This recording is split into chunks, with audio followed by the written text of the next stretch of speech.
Olá, eu sou Alex, um dos dirigentes da Quinta de Luz, e é uma alegria muito grande estar com vocês aqui através da internet, podendo levar a mensagem do Espiritismo, que é essa nossa proposta: debater, discutir, acolher, trocar informações a respeito do Espiritismo. Nossa casa é uma casa de bases kardecistas, de uma mentalidade universalista, e é assim que a gente caminha nessa vida, tentando e fazendo, né, essa proposta, realizando essa proposta. Então, vejam, hoje de manhã eu acordo muito cedo, então aqui no local onde eu estou, umas 5h30 da manhã, 5h30 da manhã, o sol nascendo. Gosto de ver o sol nascer, me dirijo ao sol nascente em prece praticamente todos os dias. E assim, que entendo que é uma melhor forma de me conectar com o divino, com os espíritos que nos auxiliam nessa caminhada e com minha própria jornada. Então esse horário hoje em que acordei está um tempo chuvoso, chovia pouco e o sol ele conseguia passar numas brechas de algumas nuvens. E aí lá atrás, não sei se consegue ser visualizado daqui, mas tem umas serras. A gente aqui consegue alcançar uma visão do horizonte. Então lá havia espaço em algumas nuvens por onde o sol passou e ali se formou um arco-íris, oposto ao seu nascente, né? O arco-íris a gente vê quando está de costas para o sol. E aí uma fina camada de água formou, da chuva formou esse arco-íris. E belo, né? Completo. Não sei se do ponto de vista onde eu estava, um pouco mais distante, mas consegui ver toda a angulação do arco-íris, onde ele começava e onde ele terminava, assim determinado por mim, né? Não se tem como dizer onde começa, onde termina um arco-íris.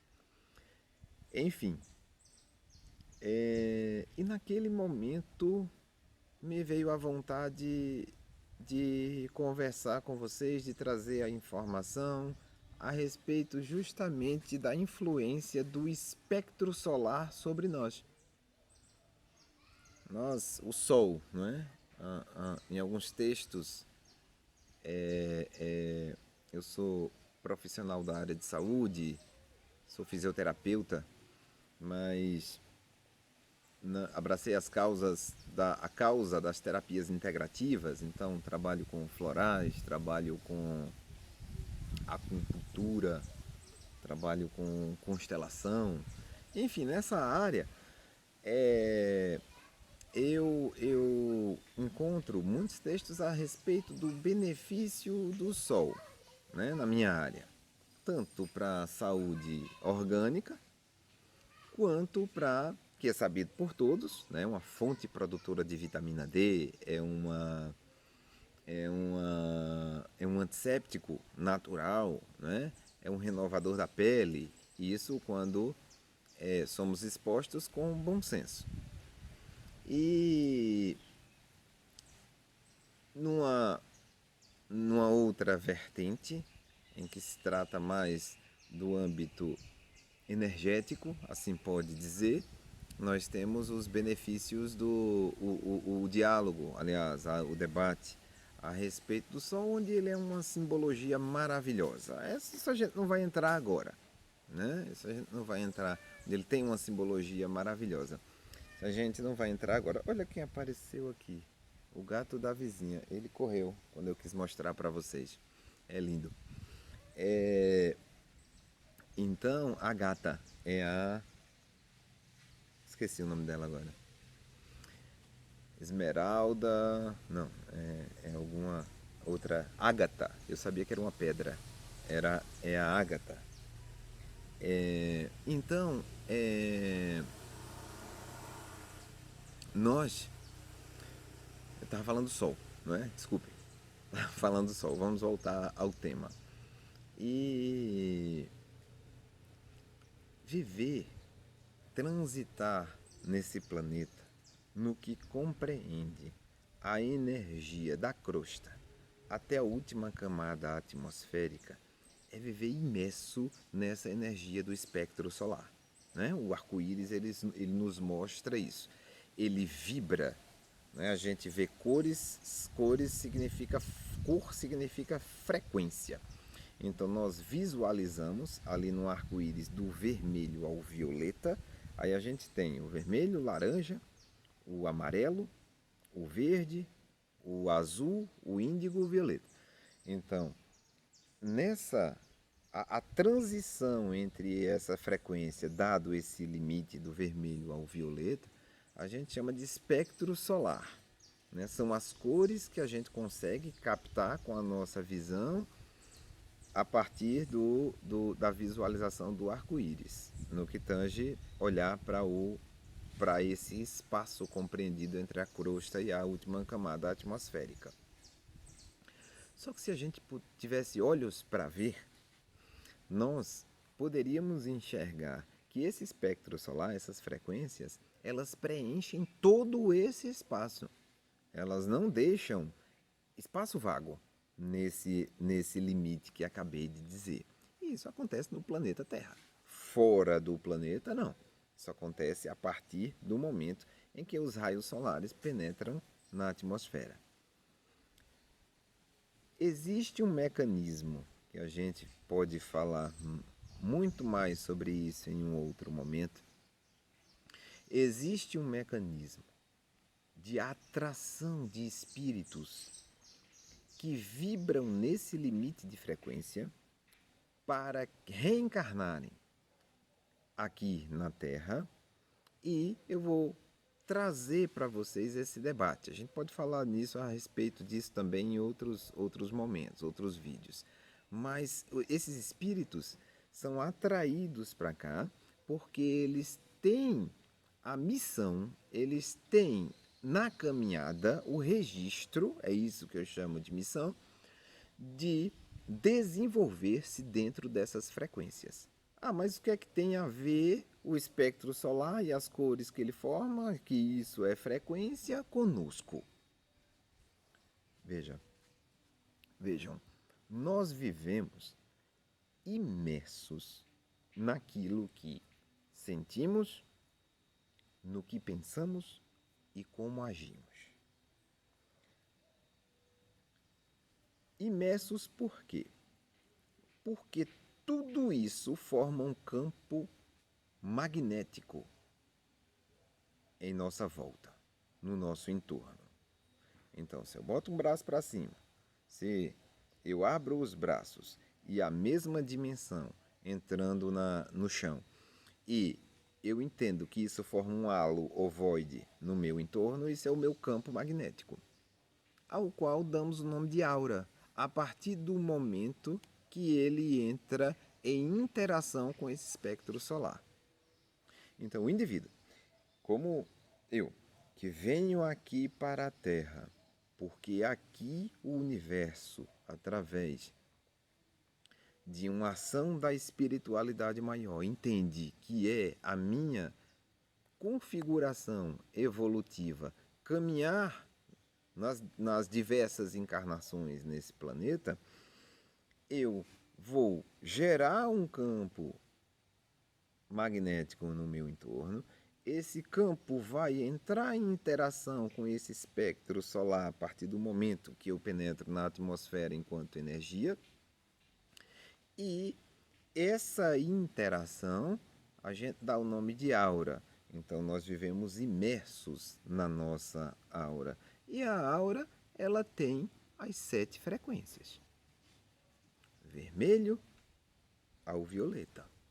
Acima do violeta é ultravioleta, é lesivo, tá?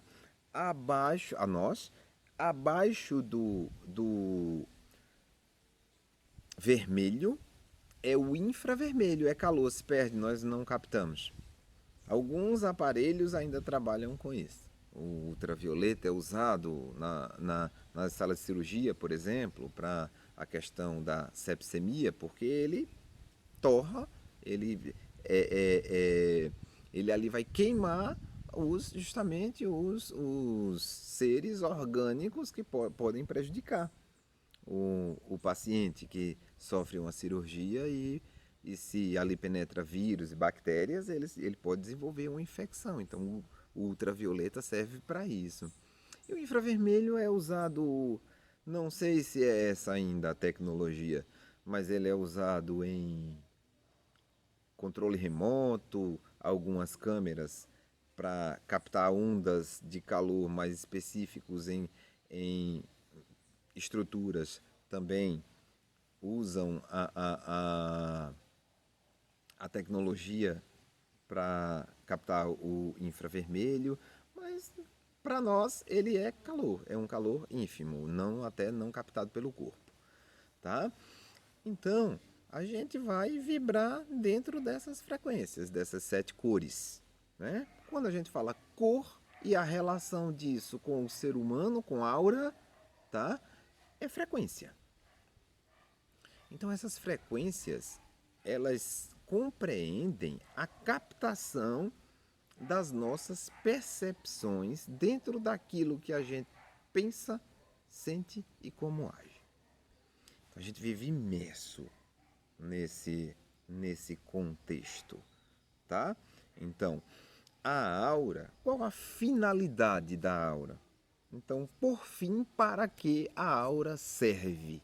Para que serve esse campo eletromagnético que gera interação com o espectro solar? O espectro solar são as frequências organizadas, né? Então, ele organiza toda a natureza, ele organiza toda a nossa percepção. Nosso campo nosso campo magnético, a gente pode entender que ele busca a organização. E aí a gente vai captando essa energia, tá? Se através dos nossos pensamentos nós entramos em dissonância com esse campo, ele pode agredir, tá? A nossa estrutura magnética até chegar no corpo físico, na tentativa de organizar. Se aí a gente desaprecie os pensamentos elevados, tá? O bem intencionado ao outro, o perdão, tudo isso é pensamento, sentimento elevado que te leva a uma boa ação. Aí você entra em ressonância com esse campo, com esse espectro solar organizado que habita fora de você. É bem mais complexo que isso, mas a gente tem que começar a entender por alguma ponta, não é? Tem que começar a entender de alguma forma. Porque o que pensamos, o que sentimos e como agimos nos afeta diretamente. Determina o nosso funcionamento estrutural como um todo. O estrutural entendendo que não é só do estrutura carbônica, biológica. É o estrutural que vai até o espiritual. Tá? Porque somos espíritos experienciando a fisicalidade. Nós não somos seres orgânicos experienciando a espiritualidade quando saímos da matéria. É o contrário. A nossa casa é lá. É o retorno à casa do Pai que é a nossa grande tarefa. Então, se forma esse halo magnético dentro do útero materno. Então, o útero materno ele tem o poder de, antes mesmo da fecundação, ele gerar uma atração para nos captar no universo onde quer que estejamos. Então, nós somos atraídos pelo útero. Dentro do útero se abre um espaço etérico, onde lá nós vamos, primeiramente, ser uma junção de duas células, a mais lenta, mais resistente e a maior célula do corpo, que é o óvulo, e o espermatozoide, a menor, mais rápida, tá? E menos resistente. Eles se juntam e formam uma estrutura que dali o nosso corpo biológico, que em se desenvolvendo, trará para nós a possibilidade de vivermos num corpo biológico. Daí já acontece um movimento magnético de interação com esse campo, muito através da mãe. Então a mãe é esse sublime ser que faz com que, primeiramente, a gente consiga entender o que é estarmos encarnados. A gente percebe o mundo com os olhos da mãe quando estamos na vida intrauterina. Tem um estudo muito bonito dos traumas intrauterinos. Leva esse nome trauma, é meio assustador, mas na verdade fala da vida intrauterina. Eu posso trazer para vocês em um outro momento. Tem muito pano para manga aí nessa caminhada da gente na internet. E aí nós nascemos. Quando nós nascemos, a gente tem uma energia, duas vertentes energéticas, na verdade, muito fortes. Isso tem na literatura, depois posso trazer também. Nós temos a primeira frequência, que é o vermelho, a gente chama de primeiro corpo, pode se confundir com chakras. Os chakras atuam aí na aura, mas eles são uma outra estrutura, a gente fala disso também. Tem uma ligação com a Terra, porque é esse primeiro corpo, essa primeira frequência que faz essa conexão com o mundo material, atômico. E o sétimo é extremamente ativo, que é de onde viemos. É a nossa conexão com o universo, é a nossa conexão com a principal história de estarmos encarnados, a principal função, missão, finalidade de estarmos encarnados, que é nos depurarmos para retornarmos à casa do Pai. O sétimo chakra ele tem essa informação do que é o retorno à casa do Pai. Esses dois são extremamente ativos no momento que a gente nasce, esses dois corpos. As outras frequências, elas vão se desenvolvendo ao longo da vida, ao longo da caminhada, ao ponto que vamos crescendo, enfim, vamos trilhando aí nossa história nesse plano em determinada encarnação. Sempre entendam o contexto inicial da nossa conversa, envoltos naquilo que pensamos, sentimos e agimos, e conectados a essa vivência dentro da organização que o espectro solar nos dá.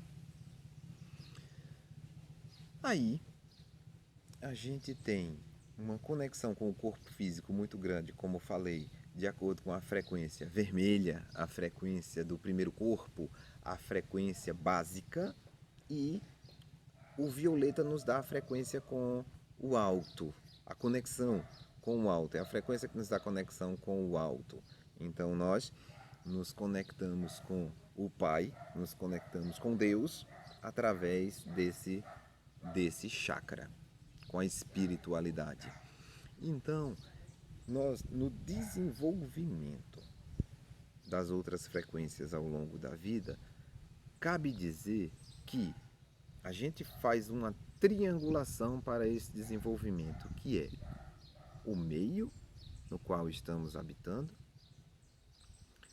de quem recebemos a informação para formar o nosso corpo físico, que é pai e mãe, ou seja, a nossa ancestralidade, representada por pai e mãe, mas eles carregam toda a carga genética do que vem para trás dele também.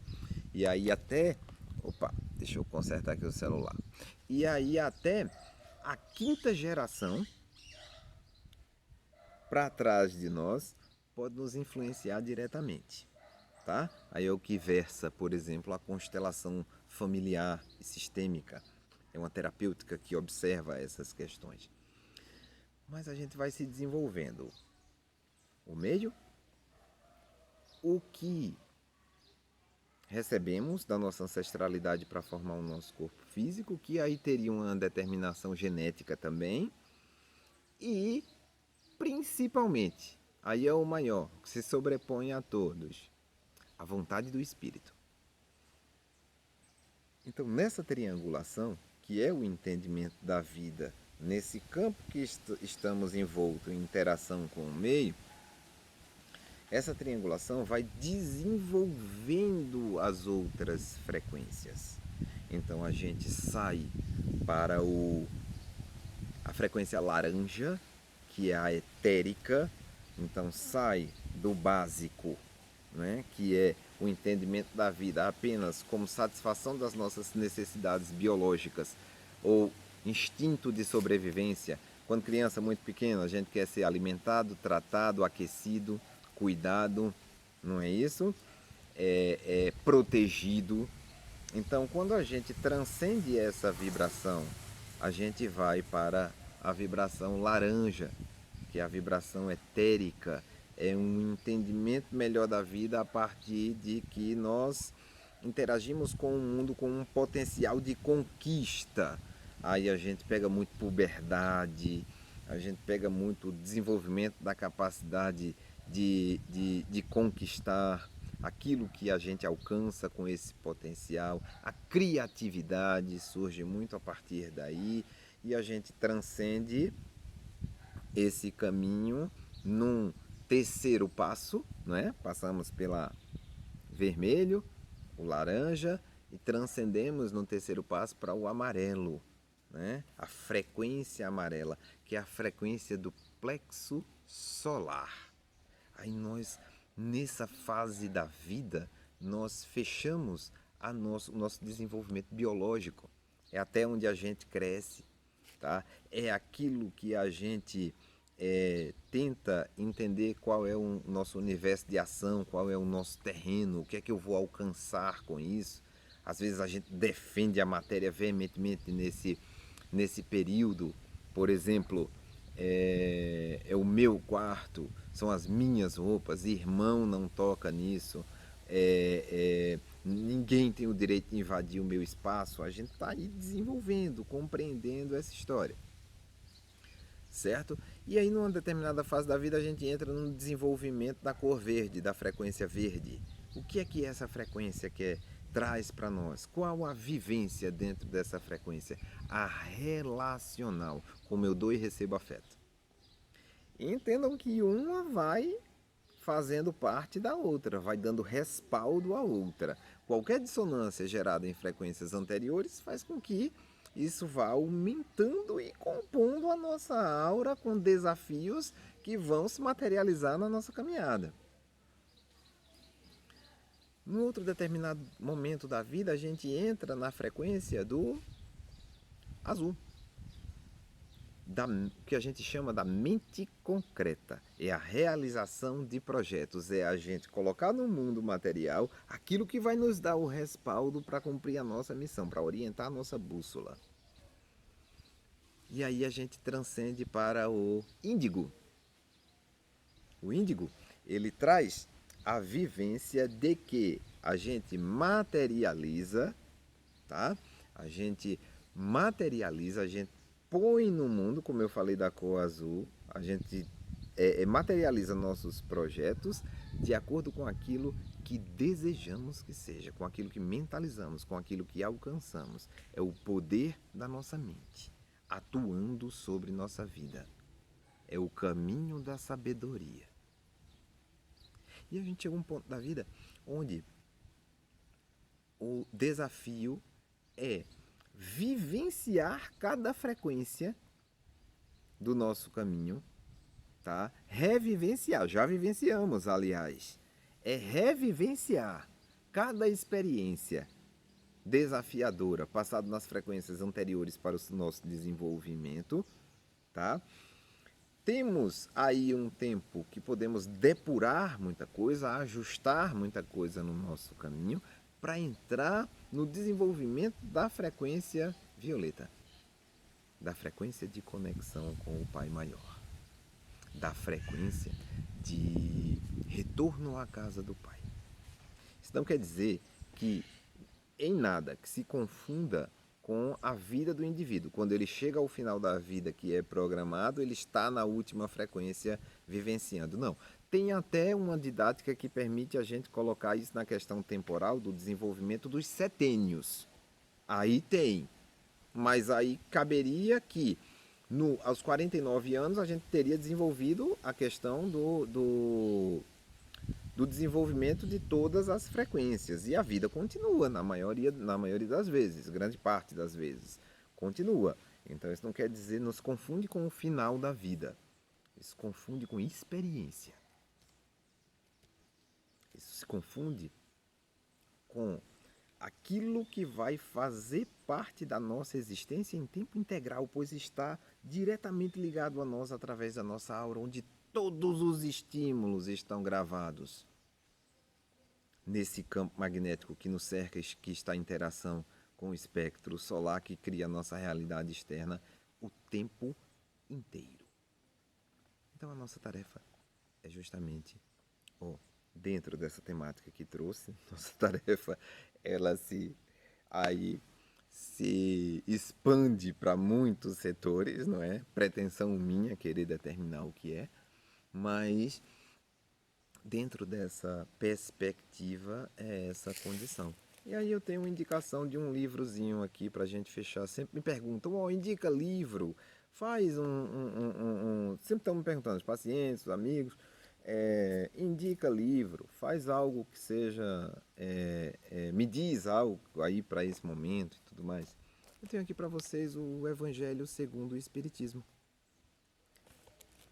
Um manual de psicoterapia que avalia a caminhada do Cristo como exemplo, onde cada respiração dele foi pensada para nos ensinar esse caminho de retorno à casa do Pai. Por exemplo, pegue o livro, faça o Evangelho, vá lá no nosso site, veja como fazer o Evangelho no lar. Leia um livro de cabeceira. Veja, eu abri aqui aleatoriamente numa condição que tem a ver, por coincidência ou não, com aquilo que a gente está falando. Veja só, a ação da prece, transmissão do pensamento. A prece é uma invocação. Por ela ser,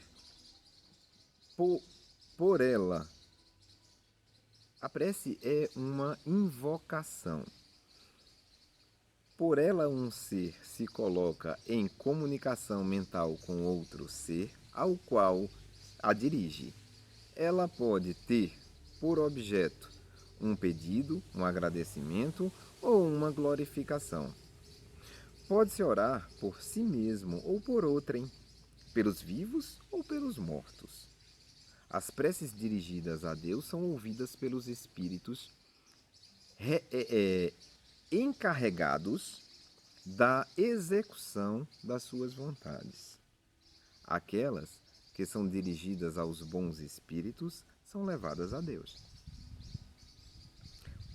Quando se ora a outros seres, senão a Deus, é apenas na qualidade de intermediários, intercessores, porque nada se pode fazer sem a vontade do Pai. É o que estamos falando, meus amigos. É aquilo que acabamos de dizer. Vibrem de maneira elevada. Orem, façam pedidos pela sua caminhada de retorno à casa do Pai, enquanto aqui estamos trilhando pela harmonização desse trilhar dessa caminhada. E nós estamos aqui para trocar as ideias que pudermos referentes a essa questão pelo tempo que nos for dado estarmos. Muita paz a todos. Estejam com Deus e até a próxima.